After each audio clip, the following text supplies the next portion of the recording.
estás? día, Agustín. Un Bien. gusto, un buen día para vos y toda la audiencia. Me imagino el debate formó parte de esa obligada necesidad de plantarse frente al televisor como para ver qué tenían para decir y cómo decían lo que decían los candidatos. ¿Qué síntesis nos podés hacer? Desde ya, bueno, a ver, cualquier comunicación y sobre todo este tipo de comunicación que es política y estructurada es atractiva para ver. La realidad es que nosotros hablamos no solamente con la palabra, sino con el tono, con el movimiento del cuerpo, con todo lo que implica que hace que ese mensaje llegue correctamente a quien estamos buscando llegar. Puntualmente, tal vez nosotros como cultura no tenemos el debate como otros países, pero hace un tiempo está, en función de la modificación del Código Electoral, la ley ha impuesto un debate presidencial, en este caso son dos, y tuvimos el primero con algunas características particulares, que tiene reglas muy claras y si se quiere rígidas al momento de trabajar. Entonces, cuando uno ve lo que los candidatos dicen, no solo es qué están diciendo, sino cómo lo dicen. Yo creo que en el debate puntualmente se vio como dos grandes partes.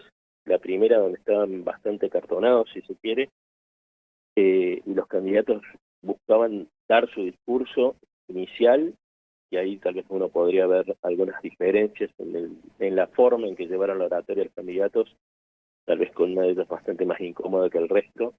En términos generales ha habido una buena oratoria y un buen trabajo discursivo.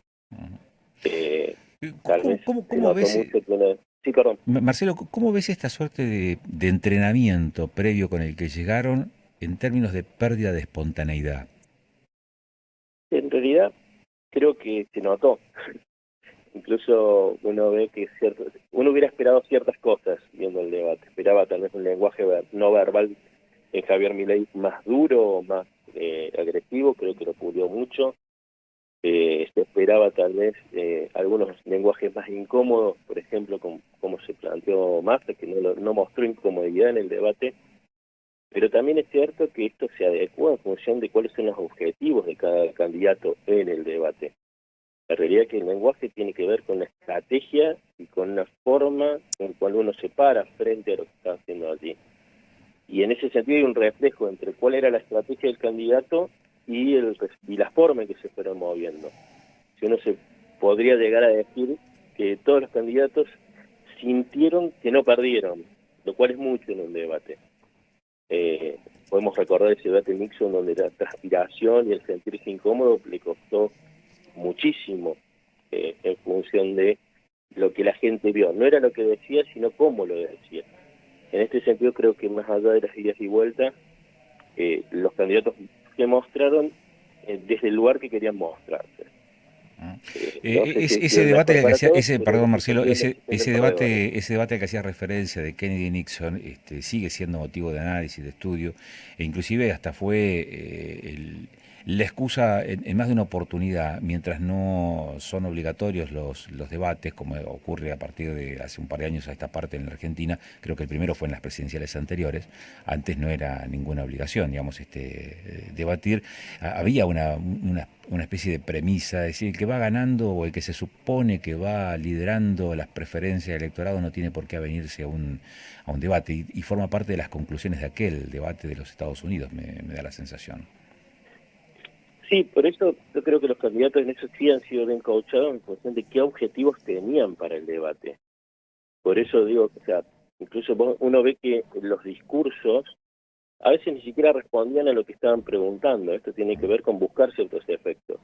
Sí noté un quiebre desde el lenguaje no verbal, un quiebre importante en dos momentos, por así decir. El primero es cuando Patricia Bullrich le responde a Miriam Bregman sobre Maldonado, donde se nota un enojo o un malestar generado por la forma en que fue respondido, y después que incluso generó un ida y vuelta en el debate que se notó poco, cuando Massa empieza a hacer un no con la cara respecto a las disculpas del Papa que le había sugerido a Milei que hiciera.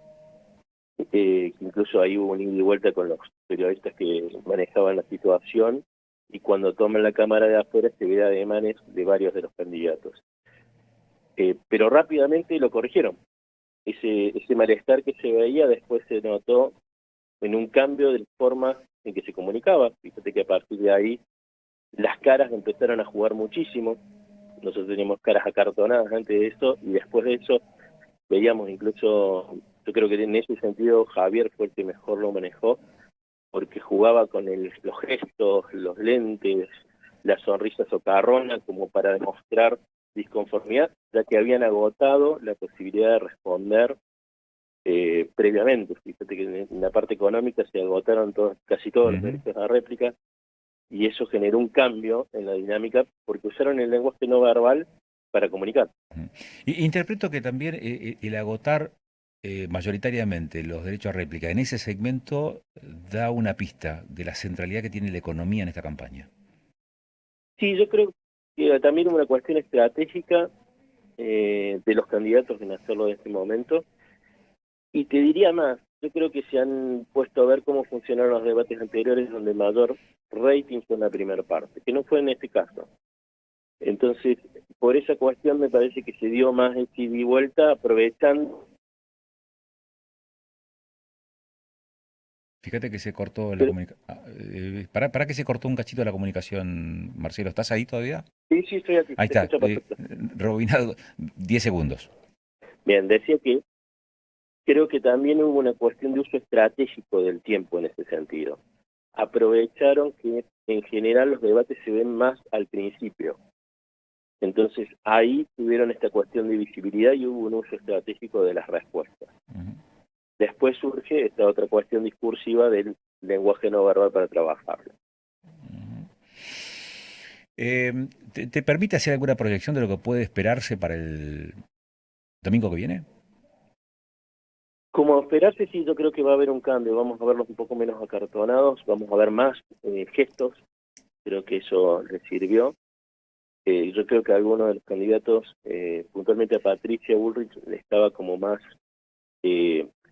incómoda al principio, después en la segunda mitad se la notó mucho más cómoda. Creo que eso va a haber un cambio también, se va a trabajar. Y lo otro es, hay que ver cómo influyen los grandes temas del país en la campaña. Esto fue en algún punto una prueba, comparto lo que planteaban más temprano, de que hay una expectativa de ver cómo se dan, y a partir de ahora ver cuál es el juego en titulares, por ejemplo, o en las redes. Ajá. Porque el post-debate es el que da el efecto a lo que se dijo ahí. Entiendo. Para vos, y no te quito más tiempo, los debates sirven para conocer los candidatos en consecuencia, para confirmar, para modificar o para conducir alguna tendencia que después incida en el electorado. Yo soy de la idea que en el debate se puede hablar al que no es el público de uno, y creo que eso lo han hecho los candidatos. Lo que en general suele pasar es que un mal debate tiene un alto impacto. Un buen debate reafirma a los propios y tal vez capta a alguno otro, pero creo que el debate pone mucho en riesgo a los candidatos, y por eso, antes de la ley, no se iba al debate en muchas situaciones. Esto que decíamos recién, quien viene primero no se arriesga a perder capital político. Pero también es cierto que la sociedad necesita escuchar a los candidatos en un punto de contradicción, y no en discursos que terminan siendo monólogos que no nos llevan a más que escuchar la propia campana. Entonces, en ese sentido, creo que hasta socialmente nos hace falta una nueva incluso forma de entender estas cosas.